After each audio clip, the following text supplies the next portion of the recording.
आता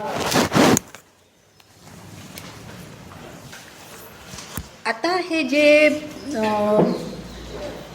8व्या अध्याय म्हणजे 7व्या अध्यायाच्या अखेरी आलेली पदं की जी आता 8व्या अध्यायामध्ये भगवंत स्पष्ट करतात अर्जुनाला, कारण अर्जुनाला ती समजली नाहीत म्हणून ते परत त्याचं कारण एक लक्षात घ्या की गीतेचं स्वरूप जर आपण संपूर्णतः पाहिलं ना तर असं लक्षात येतं की गीतेमध्ये तात्विक विवेचनाला फार महत्त्व दिलेलं नाही आहे. म्हणजे गीता हा खरं म्हणजे तत्त्वज्ञानाचा ग्रंथ नाही आहे, हा अध्यात्मशास्त्राचा ग्रंथ आहे असं गीतेमध्ये म्हटलेलं पण आहे. अगदी पहिल्या अध्यायामध्येच म्हटलेलं आहे हा अध्यात्मशास्त्राचा ग्रंथ आहे. हे अध्यात्म आणि तत्त्वज्ञान ह्याच्यामध्ये फरक आहे. आता मी त्याच्यामध्ये वेळ घालवत नाही, कधीतरी वेळ असेल त्यावेळेला मी सांगीन काय फरक आहे तो. पण त्यामुळे अशा सगळ्या तात्विक विचारांवरती खूप चर्चा अशी आपल्याला गीतेमध्ये कुठे दिसत नाही. तेच कारण असं असावं की भगवंतानी भराभर 7व्या अध्यायाच्या अखेरीला हे 7ही गोष्टी सांगून टाकल्या अर्जुनाला की ब्रह्म, अध्यात्म, कर्म, अधिभूत, अधिदैव, अधियज्ञ. आणि मग आणखी एक कल्पना सांगितली की मरण म्हणजे मरणाच्या वेळेला प्रयाणकाळी ज्ञानी माणूस जो असतो तो त्याला ईश्वराचं स्मरण होतं, तो ईश्वराचं स्मरण करत त्याचा देहांत होतो. अशा प्रकारचा विचार असे 7 हे विचार होतात. ते पहिले 6 आणि हा शेवटचा 7.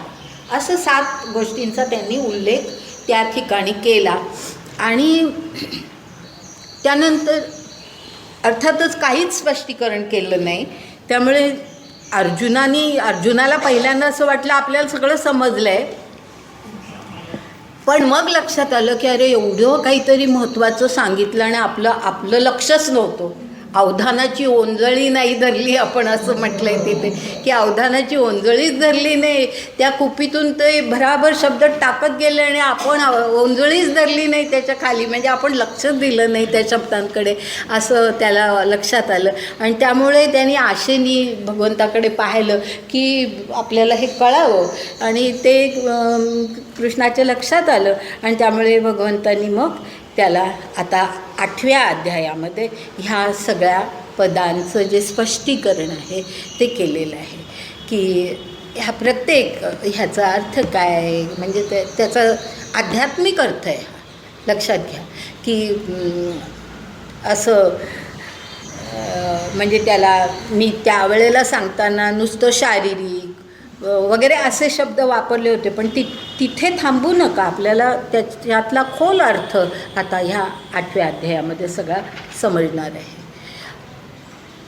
आता ही जी 7 पदं सांगितली भगवंतानी, ती का सांगितली हे आधी मी सांगते. कारण आता मी हे सगळं आधीचं त्याच्या मागची सगळी बॅकग्राऊंड तुम्हाला सांगितली, पुरुष आणि प्रकृती हे सगळं आपण समजावून घेतलं.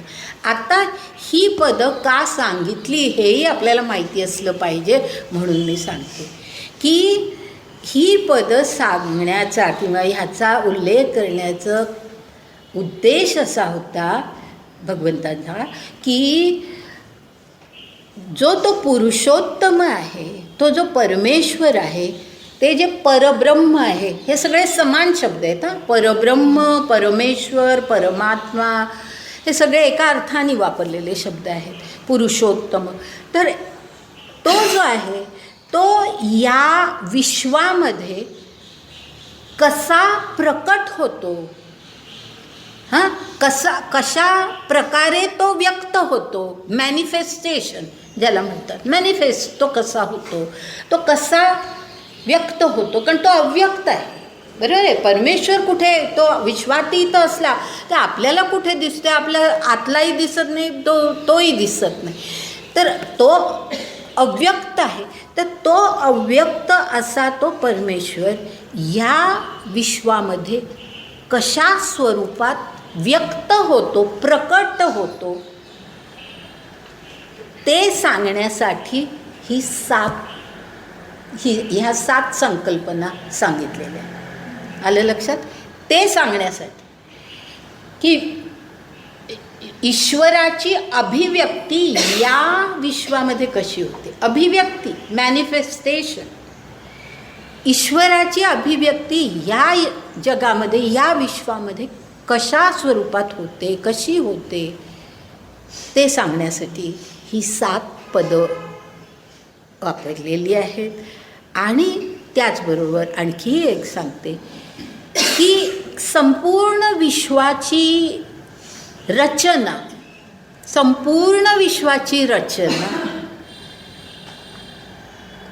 कशी केली गेली, कशी निर्माण झाली, हे कळण्यासाठी सुद्धा ह्या 7 पदांचा उपयोग होतो. लक्षात आलं? हे दोन्ही त्याच्या मागचे उद्देश आहेत. संपूर्ण विश्व कसं निर्माण झालं, ह्या विश्वाची योजना जी सगळी आहे ती कशी आहे, ती कशी निर्माण झाली, कशा प्रकारे काय काय घडत गेलं, ते सगळं आपल्याला कळावं म्हणून ही 7 पदं सांगितलेली आहे. आणि ह्या 7 पदांचा उल्लेख जो आता 8व्या अध्यायाच्या 1ल्या आणि 2ऱ्या श्लोकामध्ये आलेला आहे तो असा आहे की, मी श्लोक वाचते. आता श्लोक बघा अगदी सोपे आहे, काही त्याच्यामध्ये मोठं संस्कृत म्हणून काही कठीण कोणालाच वाटण्यासारखं नाही. आता अर्जुन प्रश्न विचारतोय ह्या ठिकाणी. ओव्या मी नंतर बघते, पण मुद्दाम पुन्हा थोडं रिपीट करते कारण आता सलग आपल्याला पुढे पाहायचं आहे. तर अर्जुन या ठिकाणी प्रश्न विचारतोय ह्याला, भगवंताला, किम तद ब्रह्म, किम अध्यात्मम, किम कर्मम पुरुषोत्तम. म्हणजे पुरुषोत्तमा म्हणजे श्रीकृष्णा, तू मला हे सांग की हे ब्रह्म म्हणजे काय, अध्यात्म म्हणजे काय, कर्म म्हणजे काय. हां, किम किम अधिभूतम च किम, अधिभूत म्हणजे काय, प्रोक्त अधिदैवम किम उच्यते. म्हणजे अधिदैव म्हणजे काय, ते जे तू म्हणालास ते मला पुन्हा सांग. किम उच्यते, कशाला म्हणतात, अधिदैव असं कशाला म्हणतात, असा तो श्लोक आहे. आणि त्यानंतरचा पुढचा 2रा श्लोक आहे, त्याच्यामध्ये पुढच्या कल्पना आहे. अधियज्ञम कथम कोत्र देहेस्मिन मधुसूदन. मधुसूदन म्हणजे कृष्ण. कृष्णा, अरे या देहामध्ये हा अधियज्ञ कुठे असतो, कुठे असतो, कशा स्वरूपात असतो. आणि मग पुढच्या त्या श्लोकाचा पुढचा भाग आहे, प्रयाण कालेच कथम ज्ञेयोसी नियतात्मभिः. म्हणजे प्रयाण काळ ज्या वेळेला येतो, देहांताचा काळ ज्या वेळेला येतो, त्यावेळेला जे नियत जे असतात, आणि नियतचा अर्थ मी गेल्या वेळेला सांगितला होता की नियत ह्याचा अर्थ ज्यांचं आपल्या अंतःकरणावरती पूर्ण नियंत्रण आहे असे. नियत ह्याचा अर्थ तो आहे, आपल्या अंतःकरणावरती ज्यांचं पूर्ण नियंत्रण आहे. नाहीतर मन आत्ता एक म्हणतं आहे, बुद्धी मग हे म्हणते, अशा प्रकारे ज्यांचं विचलित होत नाही, स्थिर आहे अंतःकरण. आणि ते कसं आहे तर नियत आहे, नियंत्रित आहे. नियता अंतःकरणी असंच म्हटलेलं आहे. अंतःकरण ज्यांचं नियत आहे ते ओवीमध्ये आले. तर ते प्रयाण कालेच कथम म्हणजे हे ज्ञेयोसी. आता हा जो ज्ञेय शब्द आहे त्याचाही अर्थ मी गेल्या वेळेला सांगितला होता, पुन्हा सांगते की ज्ञेय म्हणजे काय. आणि हा शब्द मुद्दाम सांगते कारण ह्याच्या पुढे तो अनेक वेळेला आता येत जाणार आहे. तर ज्ञेय याचा अर्थ पहा कसा घ्यायचा की ज्ञाता. हां, 3 शब्द सांगते, ज्ञाता, ज्ञान आणि ज्ञेय असे 3 शब्द लक्षात घ्या. ज्ञाता म्हणजे कर्ता, हां, की जो ज्याला ज्ञान घ्यायचं आहे किंवा जो ज्ञान घेतोय तो ज्ञाता. जे तो शिकतोय, आत्मसात करतोय ते ज्ञान. ज्ञान. आणि मग तिसरं राहिलं ज्ञेय. हे ज्ञान कशाचं आहे? हे ज्ञान कशाचं आहे? ते म्हणजे ज्ञेय. हे ज्ञेय काय? तर या ठिकाणी आता ज्ञेय ह्याचा आणखी पुढचा अर्थ म्हणजे परमेश्वर, कारण हे सगळं ईश्वराचं ज्ञान आहे. तर त्यामुळे ज्ञाता, ज्ञान आणि ज्ञेय, आणि ते ज्ञेय म्हणजे परमेश्वर. परमेश्वर. तर म्हणून त्या ठिकाणी ज्ञेय असा शब्द वापरला आहे. ईश्वर किंवा असा कुठलाही शब्द न वापरताना ज्ञेय शब्द वापरलेला आहे. तर तो मुद्दाम अशा प्रकारे वापरला आहे की ज्यांनी आत्तापर्यंत अंतःकरण नियंत्रित केलं ते ज्ञानाशिवाय कधी होत नाही. लक्षात घ्या, ज्ञानामुळेच त्यांचं अंतःकरण नियंत्रित होत गेलेलं आहे, स्थिर राहिलेलं आहे. असे जे ज्ञानी असतात ते शेवटी त्या ज्ञेयाचं स्मरण करतात. हां, म्हणून ते ज्ञेय. म्हणून त्या ईश्वर हा शब्द दुसऱ्या कुठल्याही प्रकारे न वापरता त्या ठिकाणी ज्ञेय म्हटलं आहे. कारण ज्यांनी ज्ञान घेतलं, आलं ना लक्षात मी काय सांगितलं ते, की ज्यांनी आत्तापर्यंत सगळं ते ज्ञान घेण्याचा प्रयत्न करून आपलं अंतःकरण नियत केलं, ती माणसं अशी असतात. आता आपल्याला ह्याचा खूप आणखी स्पष्टीकरण पुढे येणार आहे, त्यावेळेला मी आत्ता काय म्हणते आणखी स्पष्ट होईल की आपलं अंतःकरण नियत झाल्याशिवाय. आता आपण साधा विचार करा की आपण माणसं, आपण काही ज्ञानेश्वरी वाचायला असे बसले, मनामध्ये इतके विचार कुठले कुठले कुठले कुठले येतात की नाही. अशा प्रकारची पुस्तकं वाचताना आपल्याला निराळ्या प्रकारचे विचार मनामध्ये येतात. ह्याचं कारण काय की आपलं अंतःकरण नियत नसतं, नियत नसतं, ते स्थिर नसतं, हां, नियंत्रित नसतं. आता जे ज्ञान घेऊन अशा अवस्थेला आलेत की त्यांचं अंतःकरण नियत झालं आहे. हां, ज्यांचं अंतःकरण नियत झालेलं आहे ती माणसं त्या ज्ञेयाचं, ज्ञेय आता कळलं, त्या ज्ञेयाचं स्मरण अंतकाळी करतात असं भगवंतानी त्याला 7व्या अध्यायामध्ये सांगितलं होतं. तर ते आता तो असं विचारतोय, या ठिकाणी अर्जुन विचारतोय की हे कसं घडतं? शेवटी ही आठवण ईश्वराची कशी होते? कारण आपण नेहमी सामान्य माणसांचा जर आपण विचार केला आपल्यासारख्या, तर काय असतं की शेवटच्या त्या क्षणाला इतके काय काय काय काय गोष्टी डोक्यामध्ये येण्याची शक्यता असते की आता ह्याचं कसं होईल, त्याचं कसं होईल, सगळं सगळं येत असतं डोक्यामध्ये. आपलं घर राहील ना, त्याचं काय, म्हणजे ते आता आपल्यानंतर काय होईल त्याचा काय आपण विचार करायचा खरं म्हणजे. पण तरीसुद्धा ते त्या क्षणाला ते विचार येतात, ईश्वराचा विचार आपल्या मनामध्ये येत नाही. मग म्हणून अर्जुन विचारतो की त्या प्रयाणकाळी इतकी सगळी धावपळीची परिस्थिती निर्माण झालेली असताना ईश्वराचं स्मरण होतं कसं? प्रश्न साहजिक आहे, बरोबर आहे ना. होतं कसं ते स्मरण? ईश्वराची कशी आठवण होती?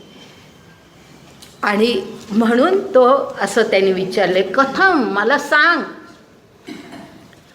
आणि आता त्या ओव्या तशाच आहेत, मला वाटतं मी आता त्या ओव्यांकडे नाही जात. आता पुढे जाऊ आपण. ओव्या आपण गेल्या वेळेला पाहिल्या होत्या, पुन्हा हव्या आहेत कोणाला? हे 2 श्लोक कळले ना तरी पूर्ण आहे. त्या ओव्यांमध्ये तोच भाव आलेला आहे, त्यापेक्षा वेगळं काही नाही आहे. तर त्यामुळे एवढंच आहे की अर्जुनाने विचारलं आणि लगेच श्रीकृष्ण सांगायला लागला, असा उल्लेख तिथे आहे. म्हणजे त्याच्या बोलासवे, त्याच्या तोंडातून शब्द बाहेर पडतो न पडतो तो भगवंत सांगायलाच लागला. आणि म्हणून मग त्या ठिकाणी ज्ञानेश्वरांनी म्हटले की तो अर्जुन म्हणजे काय, तो मुळी कामधेनूचा पाडा आहे, म्हणजे कामधेनूचं वासरू आहे ते. म्हणजे ईश्वरच साक्षात त्याच्या जवळ आहे, त्याचंच वासरू आहे ते. त्यांनी मागितलं आणि ह्यांनी नाही दिलं असं होईलच कसं. तर अशा प्रकारे हे सगळं लगेचच त्यांनी सांगायला सुरुवात केली. इथपर्यंत ह्या सगळ्या ओव्या आपण पाहिलेल्या आहेत. आता आपण पुढे जाऊया. तिसरा जो श्लोक आहे,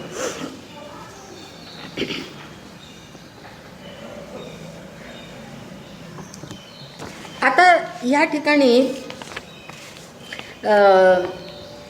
मी श्लोक आणि त्याच्यातले शब्द घेते, पण तुम्ही फक्त तिथे जो आहे ना तो मी अगदी म्हणजे थोडक्यात अर्थ मी त्या ठिकाणी श्लोकाच्या ठिकाणी सांगेन. ओव्यांमध्ये फार सुंदर अर्थ आला आहे, ओव्या फार छान आहेत या ठिकाणच्या, आणि त्या आपण जास्ती चांगल्या प्रकारे पाहू. आता श्लोक कसा आहे, अक्षरम ब्रह्म परमम असं म्हटलं आहे. अक्षरम ब्रह्म परमम. आता ह्या ठिकाणी नीट लक्षात घ्या की अक्षर ब्रह्म हा तर शब्द आहे, पण त्याच्या पलीकडे आणखी एक परमम असाही शब्द आहे.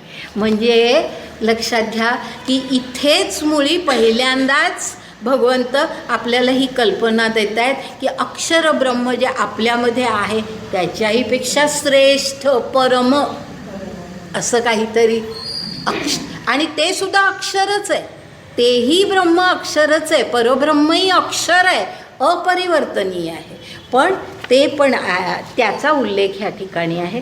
आता त्याचा अर्थ काय वगैरे ते सगळं पुढे येईल. अक्षरम ब्रह्म परमम स्वभावा अध्यात्मम उच्यते. ह्याचा शब्दशः अर्थ सांगते फक्त की ह्या अक्षर ब्रह्माचा, परम अक्षर ब्रह्माचा जो स्वभाव, परम अक्षर म्हणजे तो परमेश्वर, परम अक्षर ब्रह्माचा जो स्वभाव म्हणजे त्याचं अगदी मूळ स्वरूप, स्वभाव ह्याचा अर्थ मूळ त्याचं जे स्वरूप, स्वभाव, त्याला अध्यात्म असं म्हणतात. आता हे ह्या ठिकाणी नुसता शाब्दिक अर्थ समजला म्हणजे समजायला सोपं नाही आहे. त्याला अध्यात्म का म्हणतात, स्वभाव म्हणजे काय, हे सगळं आपल्याला पुढे समजावून घ्यायचं आहे. तर इथे फक्त आपण एवढंच पाहू की त्या स्वभावाला अध्यात्म असं म्हणतात. आणि त्याच्या पुढचा जो भाग आहे त्या श्लोकातला, त्याच्यामध्ये काय म्हटलेलं आहे, भूतभाव उद्भव करहा विसर्ग कर्मसंज्ञतः असं जे म्हटलेलं आहे. तर त्याच्यामध्ये असा अर्थ आहे की जगामध्ये जी सगळी निराळ्या प्रकारची भूत मात्र उद्भव त्यांचा होतो, उद्भव आहे बघा शब्द, उद्भव, अनेक भूतमात्रांचा जो उद्भव होतो, म्हणजे अनेक प्रकारची भूतमात्र जी निर्माण होतात, मग त्यांचे वेगवेगळे भाव सगळे असतात, प्रत्येकाचे वेगळे वेगळे, प्रत्येकाचं स्वरूप वेगळं, अशा प्रकारचे अनेक भूत जी निर्माण होतात, तो जो उद्भव आहे त्याचं नाव म्हणजे विसर्ग हा कर्मसंज्ञितः. ह्या सगळ्याचा एकत्र अर्थ आपण घेऊ, अगदी प्रत्येक शब्दात न अडकता त्याचा एकूण अर्थ आपण जर घेतला तर त्याचं अशी भूतमात्रांची निर्मिती होणं, उद्भव होणं म्हणजे कर्म असं तिथे म्हटलं. म्हणजे कर्म पहा, कर्म ह्याचा फार वेगळा अर्थ या ठिकाणी. कर्म ह्याचा आपण काय अर्थ घेतो, आपण जे करतो ते कर्म, ह्या ठिकाणी फार वेगळा अर्थ सांगितलेला आहे.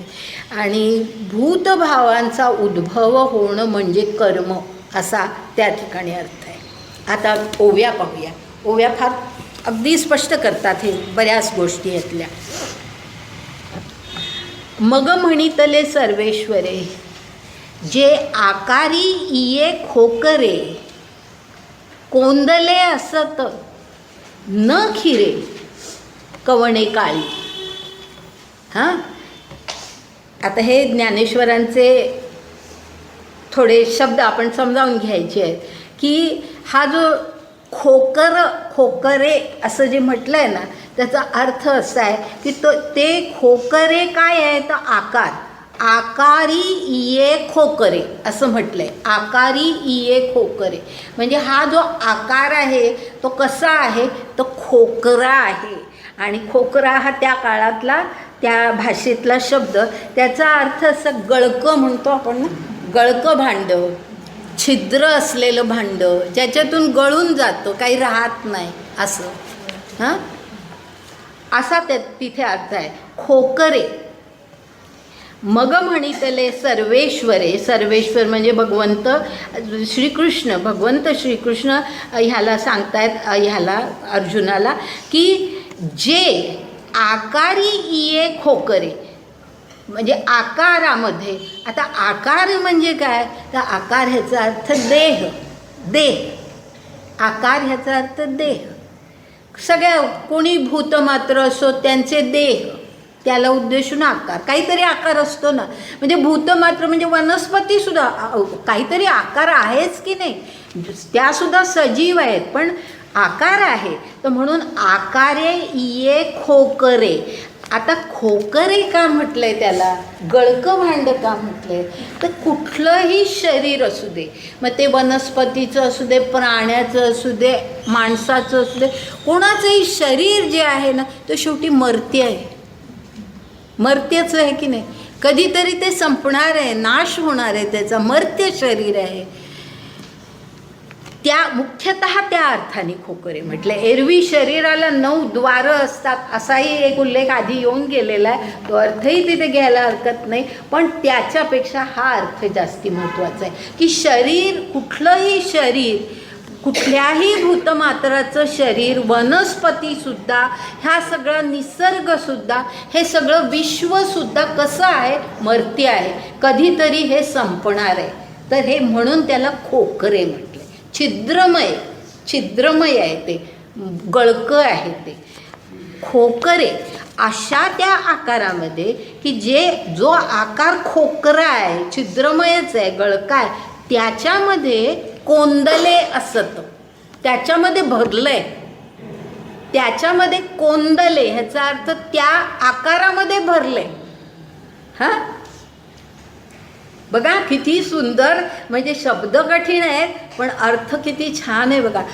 कोंदले असत म्हणजे त्या आकारामध्ये, गळक्या आकारामध्ये, मर्त्य शरीरामध्ये ते कोंदलं आहे.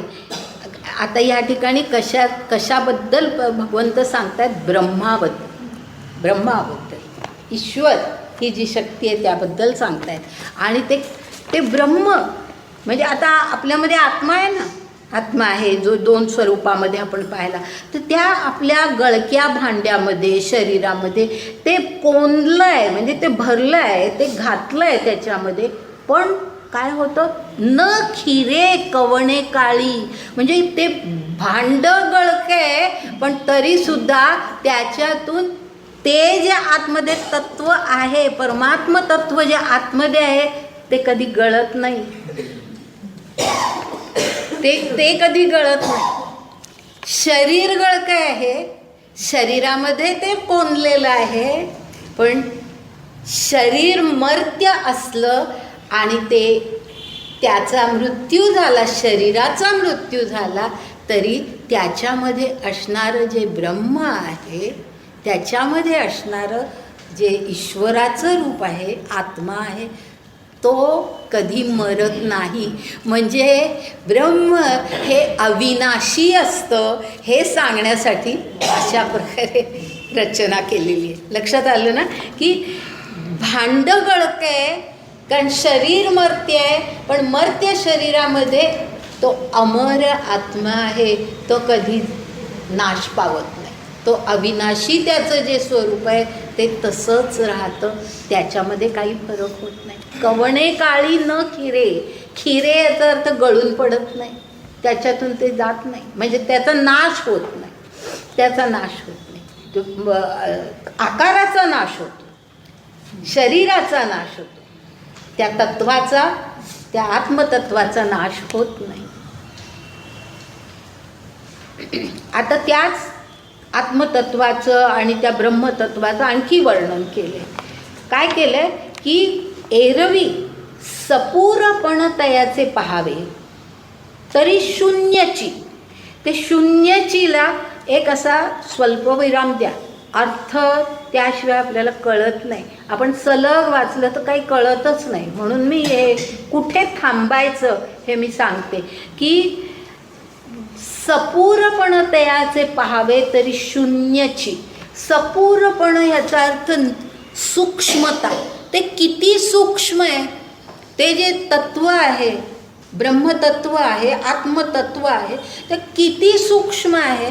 तर सपूरपण म्हणजे अगदी अत्यंत सूक्ष्म. पण त्याचं काय सांगायचं, तर सांगायला जर गेलं तर शून्यच वाटतं, काहीच नाही असं वाटतं.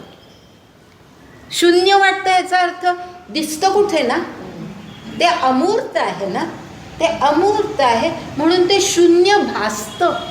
ते शून्य भासतं. आपल्याला वाटतं की काहीच नाही आहे, कुठे आत्मा आहे, कुठे परमात्मा, असं आपल्याला वाटतं. म्हणजे सपूरपणतयाचे पाहावे म्हणजे ते असं काही सूक्ष्म आहे की ते शून्य वाटतं. पुढे काय म्हटलंय तर म्हणजे शून्यची म्हटल्यानंतर पुढे म्हटलंय नव्हे स्वभावे. म्हणजे तसं नाही आहे. शून्य वाटतं पण ते शून्य नाही आहे. ते शून्य वाटतं पण ते शून्य नाही आहे. म्हणजे परमात्मा कुठे आहे असं म्हणतात ना लोक, दाखवा ना, देव कुठे आहे दाखवा. आपणच काय, विवेकानंदांनी रामकृष्ण परमहंसांना म्हटलं होतं, मला देव बघा, ईश्वर बघायचं, मला तुम्ही ईश्वर दाखवा. त्यांची मागणी होती. म्हणजे असं वाटतं की आपल्याला का नाही आपल्याला दिसत. त्यावेळेला अर्थातच रामकृष्ण परमहंसांनी जे केलं ते एक त्याला शक्तिपात म्हणतात. की रामकृष्ण परमहंसांनी आपण जर त्यांची चरित्र वाचली तर आपल्याला ही सगळी माहिती मिळते की रामकृष्ण परमहंसांनी ह्या विवेकानंदांच्या छातीवरती असा काही हात ठेवला की विवेकानंद बेशुद्ध झाले. इतका भयंकर काहीतरी त्यांना आतमध्ये तो आघात झाला, तो शक्तिपात त्यांना. म्हणजे ईश्वर मूर्त स्वरूपामध्ये नाही, तो तुझ्या आत आहे आणि हा ईश्वर तुला आता ज्ञान होऊ दे ह्या ईश्वराचं. अशा प्रकारे त्याला ती शक्ती दिली. तुला आता ज्ञान होऊ दे ईश्वराचं, ही शक्ती त्याला दिली. जसं एखादी गोष्ट बघण्यासाठी दृष्टी देणं, त्याचप्रमाणे ही गोष्ट पाहण्यासाठी शक्ती देणं तो शक्तिपात असतो. तर हे आपल्याला विवेकानंदांच्या किंवा रामकृष्ण परमहंसांच्या चरित्रामध्ये ही गोष्ट कळते. तर अशा प्रकारे शून्यच वाटतं पण ते शून्य नव्हे स्वभावे. नव्हे स्वभावे, तो काही शून्य नाही आहे. त्याचं खरं रूप, स्वभाव याचा अर्थ त्याचं खरं रूप जर पाहशील तर ते काही शून्य नाही आहे. पण तरीसुद्धा ते इतकं म्हणजे अशा प्रकारचं आहे की गगनाचेनी पालवे गाळूनी घेतले. हे थोडंसं ज्ञानदेवांनी थोडं काव्यात्मक वर्णन आणखीन करण्यासाठी केलेलं आहे की पालवे ह्याचा अर्थ पदर किंवा काय तलम कापड. गगनाचं, आकाशाच्या तलम कापडातून ते गाळून घेतलं, इतकं ते सूक्ष्म आहे असं म्हणायचं आहे. इतकं ते सूक्ष्म आहे. कारण तलम, जितकं कापड तलम असतं ते तितके ते धागे इतके एकमेकांना चिकटलेले असतात की त्यातून खाली काही येत नाही. तर इतक्या तलम कापडातून सुद्धा ते गाळून घेतलेलं आहे. इतकं असं तरीसुद्धा ते गाळलं गेलं म्हणजे इतकं ते सूक्ष्म आहे. आणि पुढे काय म्हटले, जे ऐसेही परी, म्हणजे इतकं सूक्ष्म आहे किंवा असा त्याचा स्वभाव आहे.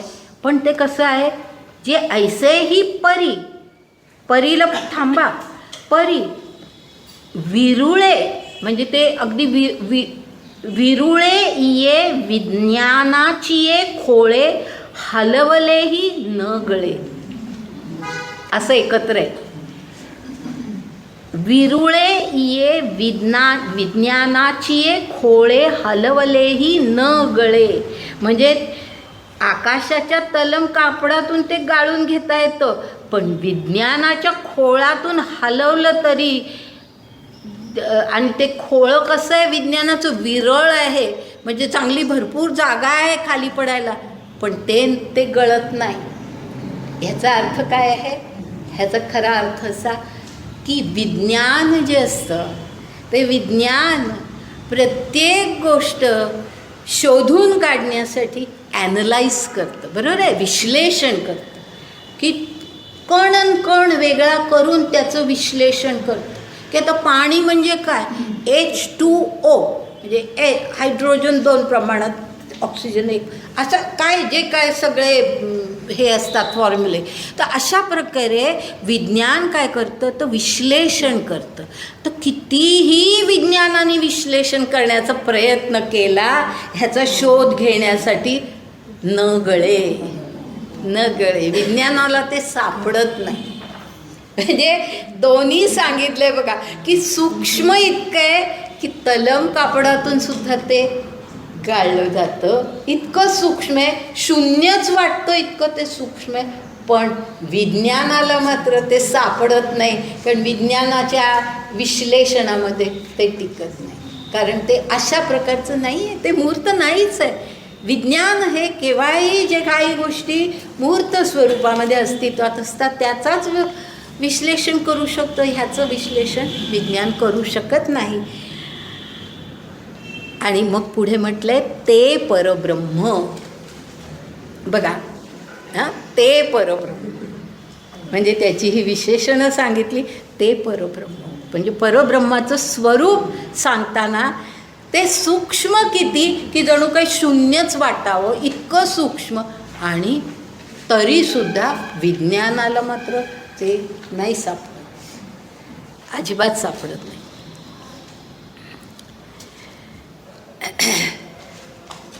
मला वाटतं इथे आपण आज थांबूया, कारण ह्याच्या पुढे जे आहे नाही, किंवा आता थोडंसं घेते मी, चालेल 1-10 मिनटं, चालेल ना, 1-10 मिनटं घेते, कारण थोडंसं लग घेतलं ना मलाही ते बरं वाटतं. आणि आकाराचेनी झालेपणे जन्मधर्माते नेणे, आकारलोपी निमणे नाही कही. म्हणजे आकाराचेनी झालेपणे, झाले ज त्यातला तो ज आहे ना, त्याचा अर्थ जन्मणे, ज जायते, जन्मणे. तर तो झालेपणे याचा अर्थ तिथे चुकीचं झालेपणे लिहायचे, झालेपणे आले असं समजू नका, ते झालेपणेच बरोबर आहे. आणि तो शब्द जो आहे तो त्या अर्थाने आहे. आकाराचेनी झालेपणे म्हणजे आकार निर्माण झाला, जन्मला, आकार निर्माण झाला, शरीर निर्माण झालं, तरी जन्मधर्मात ते नेणे म्हणजे ह्या ब्रह्म जे आहे, परब्रह्म आहे, ते जन्मत नाही. त्या आकाराबरोबर परब्रह्माचा जन्म होतो असा अर्थ नाही आहे. आकार जन्मतो, लक्षात आलं, देह जन्मतो, पण देहाबरोबर आत्मा जन्मतो अशी कल्पना आपण करायची नाही, ती चुकीची कल्पना आहे. आत्मा अविरत आहेच, तो नाशवंतच आहे. त्यामुळे आकार जन्मतो, आकाराला जन्म आहे, शरीराला जन्म आहे, मरण आहे. आत्म्याला जन्मही नाही, मरणही नाही. म्हणून ते तसं म्हटलंय की आकाराच्या जालेपणे म्हणजे आकार जन्मला म्हणून आत्मा जन्मतो, त्याच्याबरोबर आत्माही जन्मतो अशी कल्पना आपण करायची नाही. आपण म्हणतो ना की हे मूल जन्मलं, त्याच्यामध्ये त्याचा आत्मा आला वगैरे, अशा ज्या सगळ्या कल्पना, त्याच्यामध्ये आत्मा जन्मतो, अशा प्रकारच्या कल्पना आपल्या मनामध्ये चुकीच्या असू शकतात. म्हणून इथे स्पष्ट सांगितलेलं आहे की आत्मा आकार जन्मतो, पण तो परब्रह्माचं जे स्वरूप आपल्यामध्ये ते त्या आकाराबरोबर जन्मत नाही. आणि आकार लोपी निमणे नाही कही. आता निमणे शब्द येऊन गेलाय ना, निमणे शब्द म्हणजे मरणे. तर आकार मरतो, शरीर मरतं, पण त्याच्याबरोबर त्याच्यातला आत्मा मरत नाही. तो नाशवंत नाहीच आहे, तो अविनाशी आहे. तर आकार लोपी निमणे नाही. आकार जन्मला तरी तो जन्मत नाही त्याच्याबरोबर, आणि आकार जरी संपुष्टात आला तरीसुद्धा त्याच्याबरोबर आत्म्याचा नाश होत नाही. ऐशिया आपुलियाची सहज स्थिती, आपुलियाची म्हणजे या आत्म्याची, ऐशिया आपुलियाची सहज स्थिती. सहज स्थिती म्हणजे सहज आपण कशाला म्हणतो, सहज माझ्या हातून असं घडलं असं आपण जे म्हणतो, म्हणजे स्वाभाविकपणे माझ्या तोंडून असा उद्गार आला, सहजपणे आला, स्वाभाविकपणे आला असं आपण म्हणतो ना. तोच अर्थ या ठिकाणी आहे की ह्याची सहज स्थिती म्हणजे त्याचा स्वभाव. ऐशिया आपुलियाची सहज स्थिती म्हणजे हे जे झालंय सांगितलं ना आत्ता, की आकार जन्मला तरी तो जन्मत नाही, आकार मेला तरी तो मरत नाही. ही जी आपुलियाची सहज स्थिती म्हणजे स्वभाव, म्हणजे स्वभाव. सहज स्थिती याचा अर्थ स्वभाव. तर ही जी आपुलियाची सहज स्थिती आहे, जया ब्रह्माची नित्यता असती. हे तर आता कळलं असेल.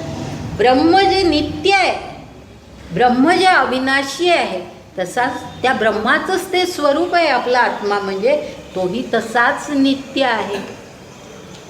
आणि असं नित्यता, हां आता लक्षात घ्या, नित्यता हा जो परब्रह्माचा आणि आत्म्याचा हा जो स्वभाव आहे, ज्याला सहज स्थिती म्हटलंय, हा जो स्वभाव आहे आत्म्याचा आणि परब्रह्माचा, हा जो स्वभाव आहे, ही जी सहज स्थिती आहे, तया नाम सुभद्रापती अध्यात्मका. आलं लक्षात? त्याला अध्यात्म असं म्हणतात.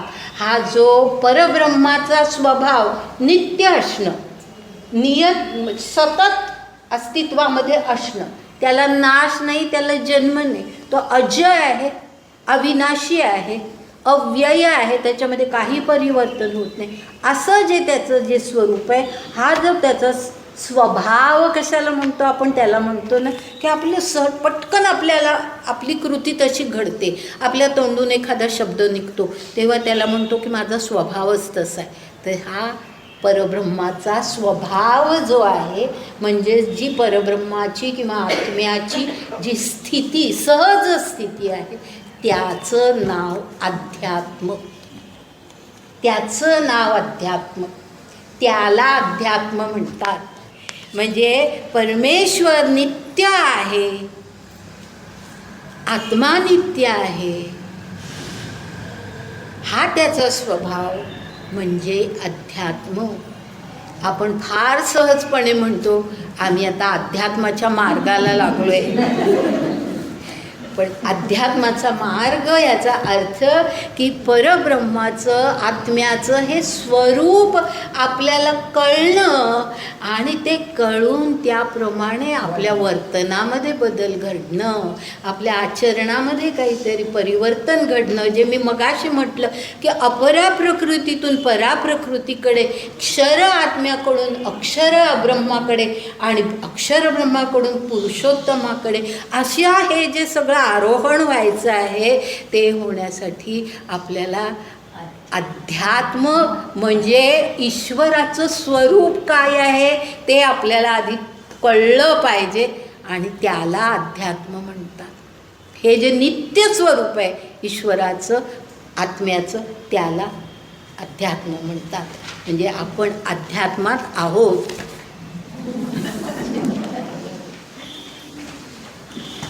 असावंच, जरूर असावं. ती प्रगतीची दिशा आहे, पण त्याचा अर्थ केवळ पूजापाठ, ग्रंथ वाचणं, श्रवण भक्ती, व्रतवैकल्य नव्हे. आणि म्हणून नेहमी मी सांगते की इथे ऐकायचं झालं, हा इथून बाहेर पडलं की सगळं गेलं, असं करू नका. ते हे जे खूप